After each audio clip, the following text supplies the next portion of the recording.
So let's set the stage. Literally, ancient Greece. We're talking frenzied rituals, wild dances, maybe a bit too much wine. And somehow, out of all this chaos, we got Greek theatre? Yes, exactly. The cult of Dionysus, the god of wine, chaos and ecstasy, played a pivotal role here. They believed creativity wasn't necessarily a human trait. It was something divine, channeled through these ecstatic rituals. Wait, channeling divinity through chaos, that's pretty dramatic, even for the Greeks.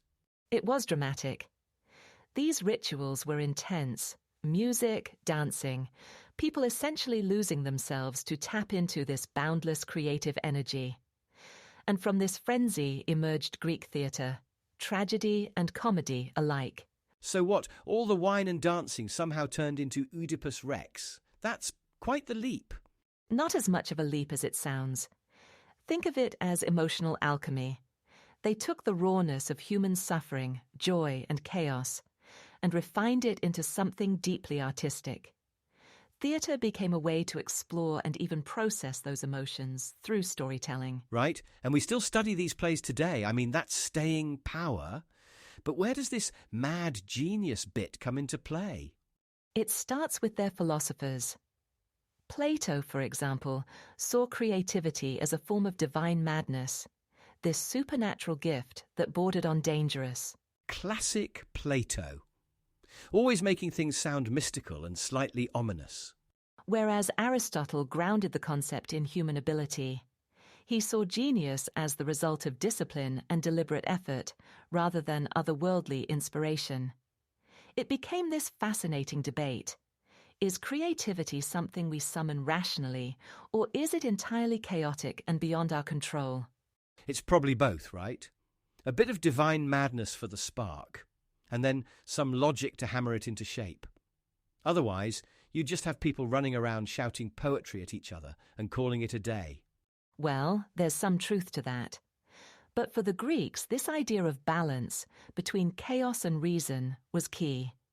Their art and philosophy reflected that duality, and it's a legacy we still wrestle with today.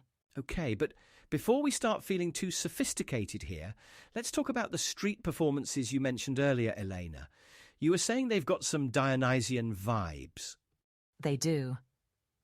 Contemporary street performances often have this chaotic energy, a sense of spontaneity that echoes those ancient rituals.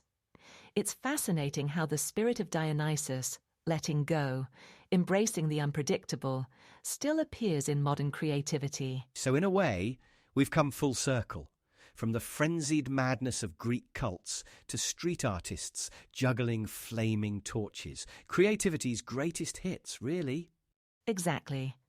And it reminds us that creativity is as much about tapping into emotion as it is about structure. It's born from that interplay, the chaotic and the deliberate. And without one or the other, well, I guess we wouldn't have much to talk about, would we? So, speaking of balancing chaos and structure, the Renaissance takes us to another chapter in creativity. It wasn't just about painting ceilings and writing plays, right? These guys, Michelangelo, Da Vinci, they redefined the whole game. They absolutely did. During the Renaissance, there was a profound shift from the notion of divine inspiration to celebrating human innovation. Take Michelangelo, for example. His art didn't just reflect genius, it embodied a balance between intellectual rigor and emotional depth. It was human, yet transcendent. And Da Vinci, the ultimate overachiever, seriously inventing machines, sketching anatomy, painting masterpieces all in one lifetime. It's absurd. But it wasn't absurd to them. The Renaissance was a period that celebrated individuals pushing boundaries, combining technical skill with deep emotional insight. It marked a departure from that older idea of divine grace channeling creativity. Instead, artists like Da Vinci symbolized the boundless potential of the human mind. Right, but then we fast forward to the Romantics, and it's like, hold up, genius isn't enough. You need a tragic backstory too. Enter Byron, Van Gogh, and all the tortured artist clichés. Yes, the Romantic era redefined creativity yet again. Here, suffering became almost synonymous with greatness. Byron's poetry, for instance, was bursting with raw emotion, vivid but fractured. And Van Gogh, his inner turmoil gave rise to some of the most immediate, transcendent art the world has ever seen. Yet, it came at such a cost. Yeah, like, we can say his paintings are brilliant, but he was cutting off his ear and sending it as a gift. That's a little less brilliant. It's tragic. Van Gogh's work is a testament to his visionary mind, but it also highlights how society romanticized his pain. And Berlioz, his symphonies are emotional roller coasters, reflecting chaos and brilliance intertwined. This narrative that suffering is essential for creating greatness, it gained so much traction then, and it still influences us now. I mean, let's be real though. This tortured artist imagery, it's almost like a marketing tool. You can't call yourself a mad genius just because you own some watercolours and had a bad breakup. True, but it's a legacy many creators wrestle with today.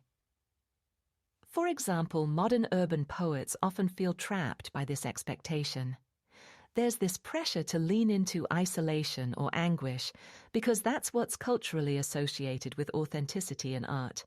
Oh, absolutely. I spoke with a poet recently who said they're like terrified to write happy poems because no one would take them seriously. It's this weird hangover from the Romantic era that we just can't seem to shake. And it's not just poets.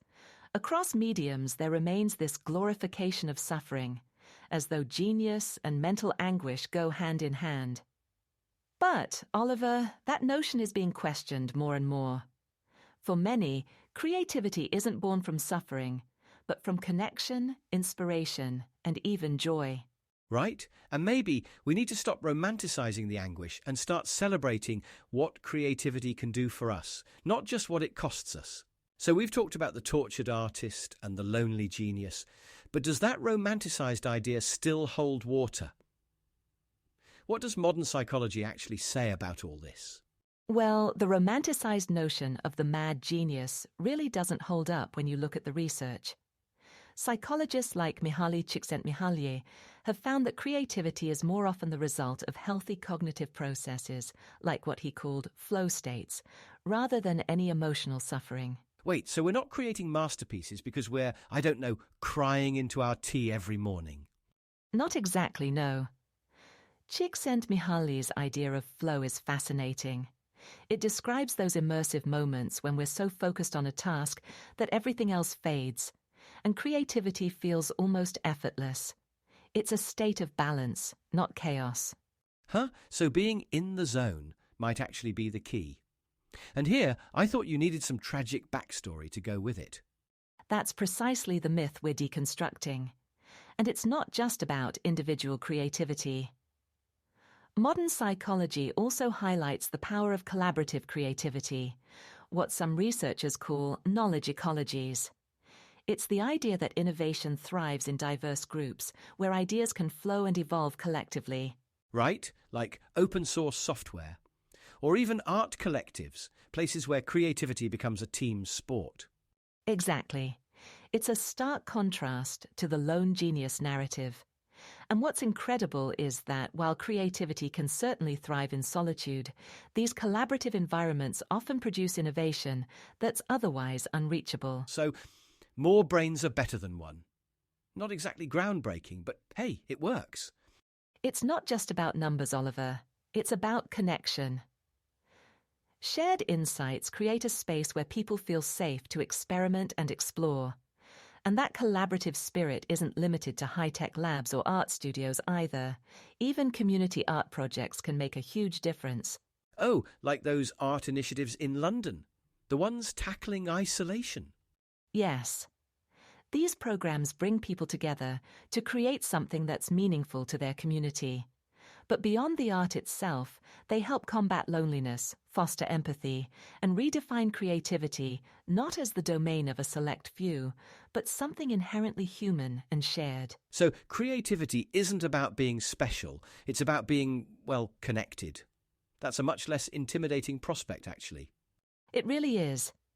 And it's worth noting how art, in its many forms, can also serve as emotional healing. Whether it's painting, music, or poetry, creating something gives space to process emotions, share experiences, and even imagine a better future.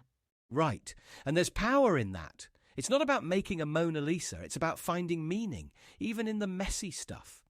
Kind of makes you wonder why we ever glorified all that anguish. Because it's a compelling narrative, isn't it? The tortured genius struggling alone in their brilliance. But what we're learning, and what's so exciting, is that creativity doesn't need to come at such a cost. It can be joyful, connected, and even healing.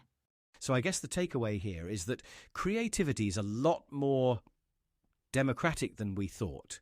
You don't need to be mad or miserable. You just need to, stay open. Exactly. Stay open, stay curious, and embrace creativity as a shared everyday experience rather than something mythical or unattainable. Well, on that note, it's been an absolute treat diving into this topic. Who knew creativity, messy, brilliant and all, could be so human? It truly is. And that's what makes it so special. To our listeners, thank you for joining us on this exploration of creativity's many facets, from ancient inspiration to modern science. And remember, whether you're building a bridge or fixing a toaster, creativity's in the little things too. Keep creating, and we'll see you next time.